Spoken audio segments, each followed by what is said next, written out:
নমস্কার, সিম্পল রেসিপিজে সবাই স্বাগত। আজ আপনাদের সাথে শেয়ার করব ইডলির সাথে সার্ভ করার জন্য সাম্বার ডালের রেসিপি। তো চলুন শুরু করি। এই সাম্বার ডাল বানানোর জন্য নিয়েছি 1 কাপ অড়হর ডাল। ডালটাকে জল বদলে বদলে পরিষ্কার করে ধুয়ে নেব। ধোয়া হয়ে গেলে ডালটাকে প্রেসার কুকারে নিয়ে নিলাম। 500 ml মতো জল দিয়ে দিলাম। অল্প লবণ, হাফ টিস্পুন হলুদ গুঁড়ো, 1 টিস্পুন লাল লঙ্কার গুঁড়ো দিয়ে মিশিয়ে নিয়ে ঢাকা দিয়ে একটা সিটি দিয়ে নেব। কিছু সবজি ব্যবহার করেছি, বেগুন, মিষ্টি কুমড়ো, গাজর ডুমো করে কাটা, কিছু সজনে ডাঁটা আর বিনস।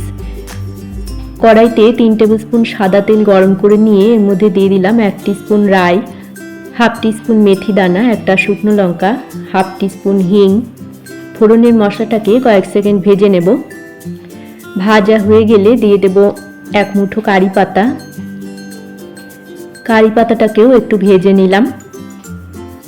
2টো মিডিয়াম সাইজের পেঁয়াজ স্লাইস করে কাটা দিয়ে দিলাম। পেঁয়াজটাকে হালকা ভেজে নেব।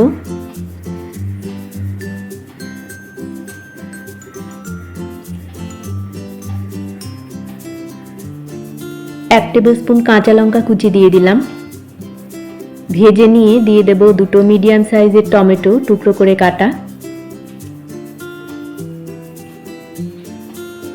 টমেটোটাকেও একটু ভেজে নেব।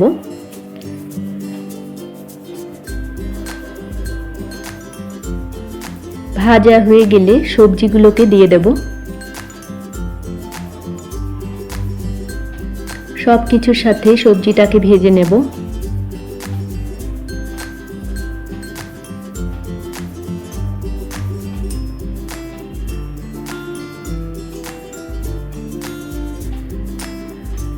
স্বাদ মতো লবণ, 1 টিস্পুন কাশ্মীরি লঙ্কা গুঁড়ো, 3 টিস্পুন সাম্বার মশলা দিয়ে মিশিয়ে নেব।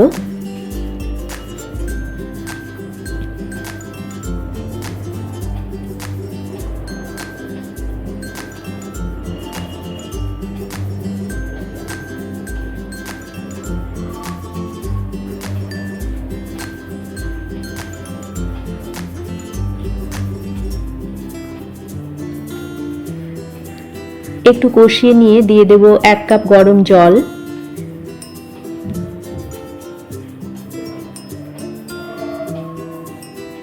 ঢাকা দিয়ে 5 মিনিট রান্না করে নেব।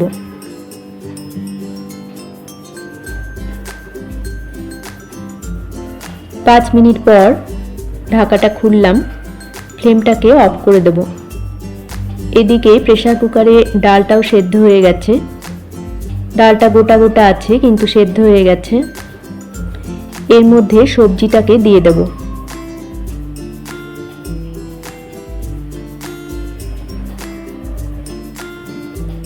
পাঁচশো ml জল দিয়ে দিলাম, গরম জল।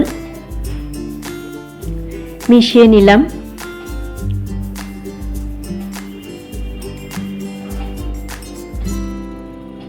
এক টিস্পুন চিনি, 1/4 কাপ তেঁতুলের পাল্প দিয়ে দিলাম।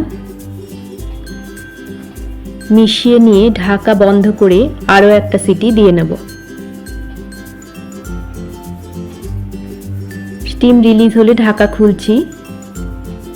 সাম্বার ডাল তৈরি হয়ে গেছে। তো তৈরি হয়ে গেল ইডলির সাথে সার্ভ করার জন্য সাম্বার ডাল। রেসিপি ভালো লাগলে আপনারা এইভাবে বাড়িতে বানিয়ে দেখতে পারেন। আশা করি আপনাদেরও ভালো লাগবে। সবাইকে ভালো থাকার শুভেচ্ছা জানিয়ে আজকের মতো এখানেই শেষ করছি। দেখা হচ্ছে পরবর্তী পর্বে। ধন্যবাদ।